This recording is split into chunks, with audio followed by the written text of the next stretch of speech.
So I thought I'd show you my breakfast at the hotel. Now you're probably thinking, oh, I must be getting a buffet of breakfast, all different kinds of eggs and different kinds of meats and fruits and cereals.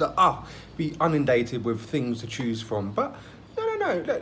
Let me show you what I get. So here we have a selection of 3 different things. In the first one, that is literally some white bread. The second one is some shabby hard-boiled eggs, and the third one is some vegetable rice. They say breakfast is the most important meal of the day. No, it's bloody well not. Not here, it's not. No, prison food is more better than what is served here. It's just disgusting what they think tourists and locals would want to eat here. I don't really know what I'm paying for at this hotel. I'm literally just paying for my bed because everything else is just crap. So if you're thinking of staying here, do not stay at OYO Prazeres Hotel. And welcome to this second to last day. We have joined our tour to the Dudhsagar waterfalls. I finally am able to pronounce it correctly. We've taken a 2-hour coach journey to here, and then we have then joined a jeep where we've taken a very bumpy ride to the waterfalls. We've got about another 15 minutes left until we actually get to the place. But wow, the views around here are pretty cool so far. Like the mountains in the distance, you can even see a train that's going past. So we just had a little pit stop, and we're gonna set sail on to the actual waterfalls themselves, and you can bathe in them, and there's actually fish in there as well, I believe. It'd be quite cool to actually swim with hundreds of like big fishes. After a bit more driving and then walking on foot, we finally made it to the waterfalls, and wow, what a sight it was. You can just see in the distance of where it starts. It's massive. That's where the rail track goes. After a few more steps to the main opening, you're immediately welcome to the bulk of the waterfall itself and a sea of people wearing life vests. The water gushing over the rocks are quite breathtaking. Finally made it to Dudhsagar waterfalls. I'm going to take a little splash in there now. Let's see what it's like right underneath the actual waterfall itself. Once you manoeuvre yourself across the rocks to the edge of the water, you begin to realise how many fish swim here. And not only how many there are, but how big they are. They're huge! Just look at them. I'm not too sure if they're carp fish or something else, but wow, they are big. It does feel a bit weird getting ready to jump in with loads of fish around you. But it doesn't matter, because as soon as you swim up to them, they soon swim away. The first thing I did upon getting in the water was swimming straight to where the water falls and have that feeling of water falling on you. And man, does it come down on you hard. It's like a hailstorm of water just hitting you repeatedly. But it feels good though, and rather satisfying. Wow, well that was a lot of fun. The water is pretty harsh on you, but it's really refreshing. It literally does look like milk, because that's what Dudhsagar is meant to mean. And the fish are incredible, they're huge. Wow, I don't think I've ever been that close, well apart from snorkeling, but that big of fish up so close, really cool. Yay, I got a shot of the train. And around the waterfalls, here live packs of monkeys. We came across one where he was so hungry, he just kept eating the bananas that were given to him. But he didn't swallow them, he just kept them in, well, what looks like his throat and stored them.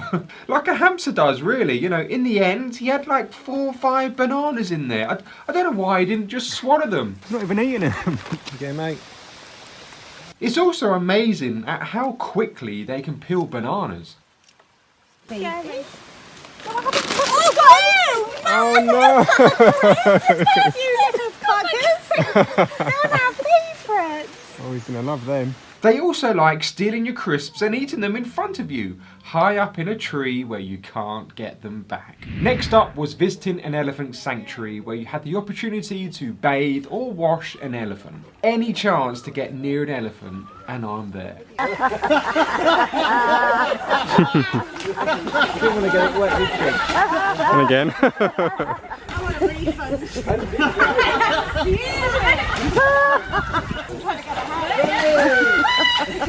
Oh, doesn't he look happy?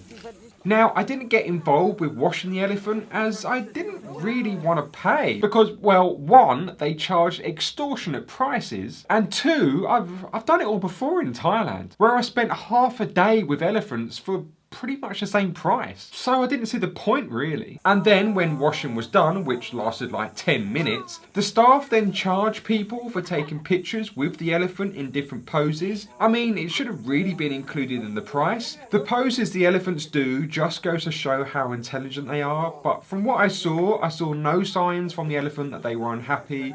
It just always looked like they were happy to me. I understand you've got to make money, but it feels like it's very much crossing the line of exploitation. I can't remember exactly what the prices were, but I think it was around about between 2,000 to 3,000 rupees for the elephant washings. That's around about between 20 to 30 pounds. And then for taking your pictures, having selfies with the elephant was around about 300 rupees, which around about £3. And we only spent like what, maximum half an hour with the elephant, when what I did in Thailand for pretty much the exact same money was for half the day. So yeah, I just thought that it was bit of a rip-off, to be honest. Well, it's a fond farewell to my bike. This crappy second bike that I've had. I've swapped this in for the second time. First one didn't have any front lights and indicators. Swapped this for new one. Worked a bit better, but then halfway through the trip, yeah, the front light went, so I was driving around in the dark. Quite dangerous. I'm not paying to get it repaired when it's not my fault. Bright light. So yeah, I'm just about to return this bike and I'm going to be bikeless again, so it's a bit of a shame, but I love riding a bike. The thrill you get when riding a scooter, words just can't really describe it really. Yeah, I love this little thing. Well, not this thing's a bit a heap of garbage really, but I love riding bikes. But yeah, then we go and return.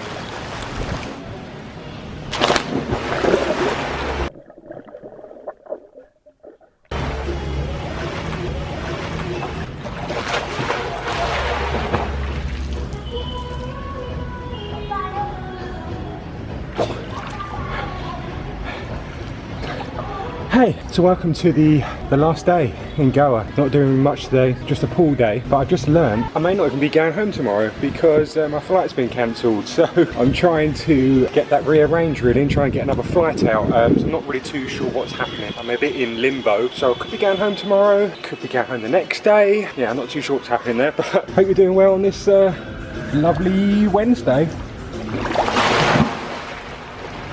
It's so nice having a whole pool and sun lounges to your whole self.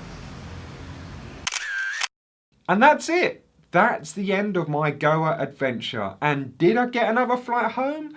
Well, I did, but it ended up being 32 hours altogether to get home. Yeah, I was pretty ill after that. Well, it doesn't matter as I'm home safe and sound. I got another great tan. Not as tanned as I'd hoped for, but still pretty decent. And I've already booked a few trips away again already, so I'm looking forward to them. But thanks for watching. If you haven't had the pleasure of watching my other Goa videos, you can do by clicking right here. If you have, then, well, thanks for joining me on my trip. Hopefully you've liked it and it may have encouraged you or discouraged you from going there yourself. Well, until my next trip, I will see you guys next time. Thanks for watching. Bye.